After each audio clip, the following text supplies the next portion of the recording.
یہ ہے کہ آپ ان میں 53 سال رہے، بتوں کے ماحول میں رہے، مشرکین کے ماحول میں رہے، لیکن کسی کی ہمت یہ نہیں ہوئی کہ محمد صلی اللہ علیہ وسلم ہمارے یہاں رہے۔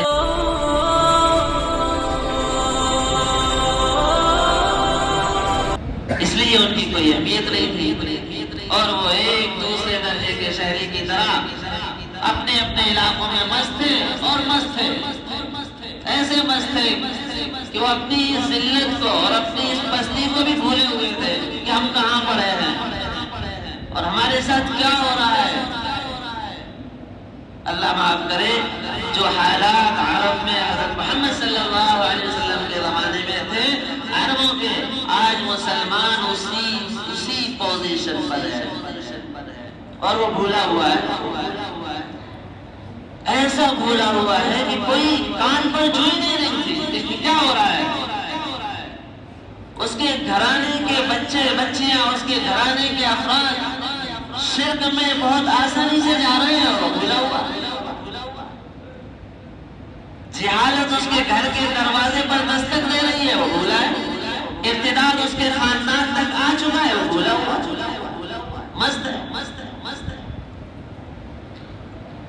ساری قومیں اس کو لقمۂ تر سمجھے ہوئی ہے، وہ بھولا ہوا، مست ہے، ماشاءاللہ۔ یہ حال تھا عربوں کا، وہ حال ہے آج میرا کہ میں بس مست ہوں۔ لیکن بنیادی وجہ وہاں بھی جہالت تھی، وہاں بھی بغیر پڑھا لکھا ہونا تھا، بنیادی وجہ آج بھی جہالت ہے۔ پتہ نہیں کس نے یہ بات چلا دی کہ دین تو صرف عبادت کا نام ہے۔ اچھا ہوا حضرت محمد صلی اللہ علیہ وسلم، صحابہ اکرام، علماء، ائمہ، محدثین نے یہ بات نہیں چلائی، ورنہ تو یہ اگر بات چل جاتی تو یہ دین مکے سے باہر نہیں آتا، کیونکہ عبادت کے لیے مکے سے اچھی جگہ کوئی نہیں، مدینے سے اچھی جگہ کوئی نہیں، ساری دنیا عبادت کو وہاں جاتی ہے۔ برا تو نہیں لگ رہا، غور سے سننا۔ اچھا ہوا ان حضرات نے، حضرت محمد صلی اللہ علیہ وسلم نے، صحابہ نے یہ بات امت کو نہیں سکھائی کہ اسلام صرف عبادت کا نام ہے، ورنہ عبادت وہاں ہوتی نہیں تھی۔ میں اور آپ اور ہمارے اجداد سب شرک میں مبتلا ہوتے۔ انہوں نے اسلام کو ایک عالمی مرکز اسلام سمجھا تھا، اسلام کو انہوں نے سارے عالم کا ایک رہنما، ایک ہادی، ایک قائد سمجھا تھا۔ اسلام کو تمام دنیا کی تمام چیزوں سے بڑا ہوا سمجھا تھا، اسلام ہی کو پوری دنیا کا ایک آئیڈیل، ایک نمونہ، ایک معیار سمجھا۔ اس لیے حضرت محمد صلی اللہ علیہ وسلم خود بذات خود اپنے آپ میں، اگر مسجد کے امام ہیں تو آپ اپنے آپ امت مسلمہ کے اس زمانے کے بادشاہ بھی ہیں۔ اگر آپ قرآن پاک سکھانے کے معلم ہیں تو آپ تیر و تفنگ سکھانے کے مجاہد و جنرل بھی ہیں۔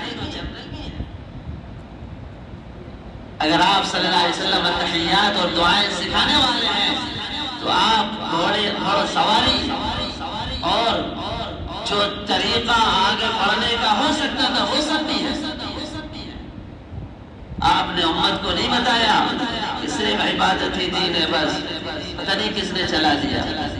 اس کا نتیجہ یہ ہوا ہے، اللہ حفاظت فرمائے، اللہ حفاظت فرمائے کہ مسلمان نے پورا دین عبادت سمجھ کر اپنے آپ کو سارے عالم سے، ساری دنیا سے، اپنے پڑوس سے، اپنے ماحول سے اپنے آپ کو کاٹ کر الگ تھلگ کر لیا۔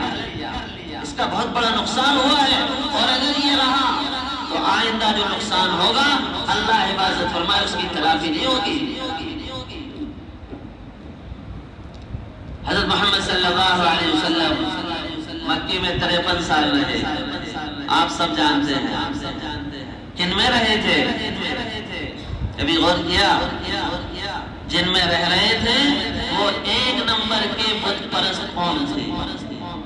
آپ کا گھر جدھر تھا صفا مروہ کے بیچ میں دونوں طرف بت رکھے ہوئے تھے۔ جب آپ باب السلام سے جاتے تھے 360 بتوں سے آپ کا سامنا پڑتا تھا، ایک دو بت نہیں تھے۔ جب آپ طواف کرتے تھے چاروں طرف بتوں سے گھرے ہوئے ہوتے، آپ کے رشتہ دار، آپ کے داماد، آپ کے پھوپھا، آپ کے بھائی، آپ کے خالہ زاد، ماموں زاد، جتنے بھی رشتہ دار ہیں سب کون تھے؟ مشرک تھے، ایک نمبر کے پجاری تھے۔ آپ ان میں رہے، لیکن آپ حیران ہو جائیں گے، آپ 53 سال ان لوگوں میں رہے، آپ نے کبھی شرک نہیں کیا، کبھی کسی بت کو ہاتھ بھی نہیں لگایا، عظمت سے بھی نہیں دیکھا۔ یہ کوئی بات نہیں ہے، بات یہ ہے کہ آپ ان میں 53 سال رہے،